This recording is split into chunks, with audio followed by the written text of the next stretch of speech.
Hey there, and welcome to the art journey. This is a painting demonstration that kicks off our study of still life painting. So if you're watching the recording, there are more presentations on still life coming. And what I want to show you right here before I actually dive into the oil painting demonstration is a little bit more about form.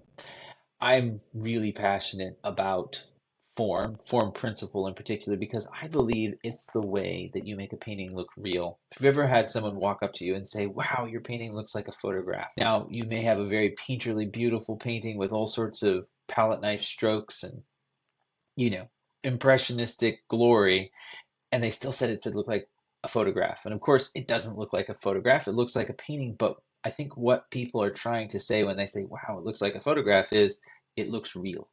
It looks real. How do you make things look real? How do you make them look like they have weight? How do you make them look like if they're an animal, they could walk out? If it's a landscape, you could walk in. How do you give it that feeling that it's real light, not just paint? Well, the best answer is form. Texture and drawing and lots of different things come into that, but form is really how you're going to do that. So I'm going to spend just a few minutes talking about form, looking at some paintings by the masters before we start, just to make sure that this principle gets explained. Starting with this very famous painting by Vermeer, of course, Girl with the Pearl Earring.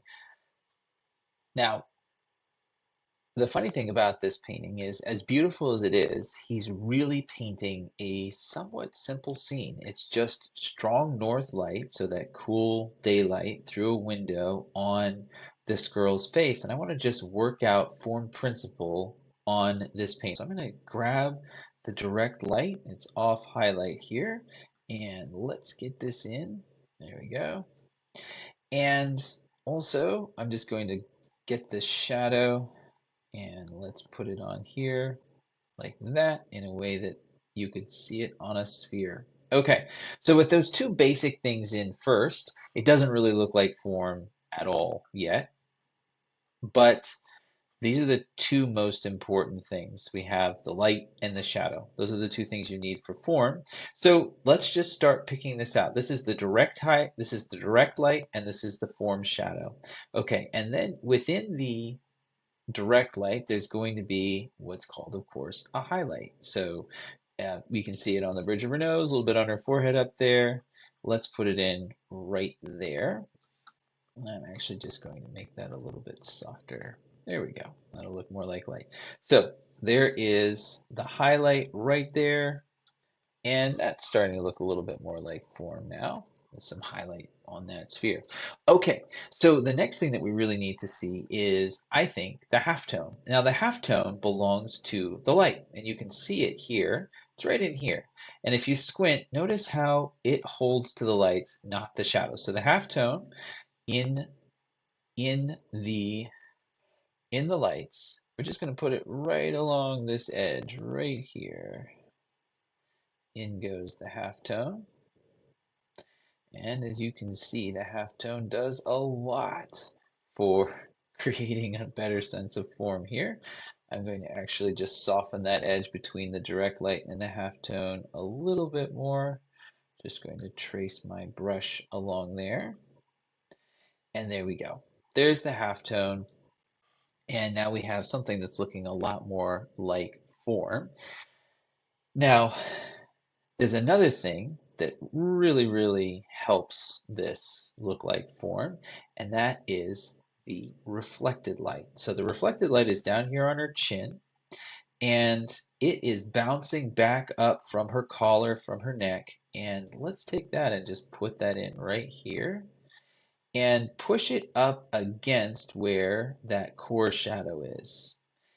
And the reflected light is never going to be as dark. I'm sorry, it's never going to be as light as the core shadows. It's never going to be as light, excuse me, as the direct light, but it's going to be quite a bit lighter than that core shadow. So you can see the core shadow, and I'm going to grab it right here.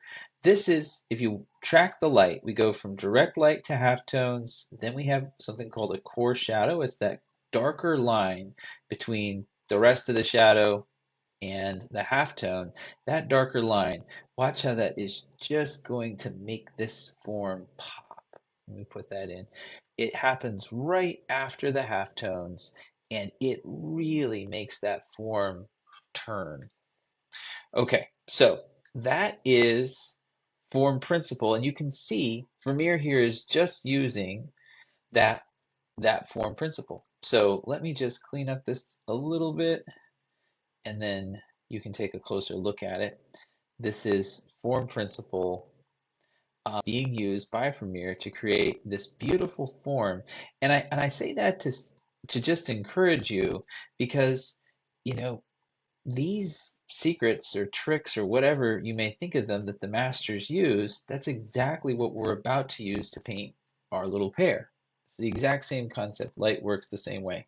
So there's our kind of funny looking sphere. It got a little bit melted on this side, but you can see how form principle works here. Direct light, highlight, halftone, core shadow, shadow, and then that reflected light coming in, reflect the light as the light bounces back into the shadow. A couple more examples here. This is by Ivan Shishkin. And let's just zoom in, and I want you to see again how we have that slightly darker line happening along the transition. Right after those halftones comes that slightly darker line before all the reflected light that's bouncing in from the rest of the moonlight on the scene. So this is a much more complicated thing here than the the girl with the pearl earring, as far as I'm concerned, all those little forms, but it's the same form principle being used. And I want to say one thing about cast shadows. The farther cast shadows come out from the thing casting them, the softer they get and the more reflected light fills them. You can see that in the cast shadow on the snow here underneath the tree. Also wanted to take a look at this one with you. This is by Frank Benson. And here, I just want you to see in an outdoor sunny scene, right? Not an indoor still life, how much color you can get in those little differences between the reflected light and the core shadow. So you can see that sort of viridian green core shadow there, and then lots of pinks and yellows and greens and just gorgeous color right here underneath her rib cage there for the reflected light, right? And look at it again here, the reflected light on her arm, and then that core shadow is blue again here. So you can just see form principle being worked out again and again in this painting, the direct light. Here we have the direct light. In fact, let me just do that. It's just right here. I can copy it. So we'll just say this is our little sphere. Oh, Command C. And I can just create a new layer, and there. See that little sphere of form principle? We have the direct light, core shadow, reflected light. There it is again. That's all he's doing with this gorgeous painting. So one more to look at here, and this is actually kind of a setup for exactly what we're going to be doing with our pair in the painting together. This is by Anders Zorn, and it's split lighting. So this is actually the opposite of the lighting setup that we have in our still life, because you can see in this the dominant or brighter source here is that lamp.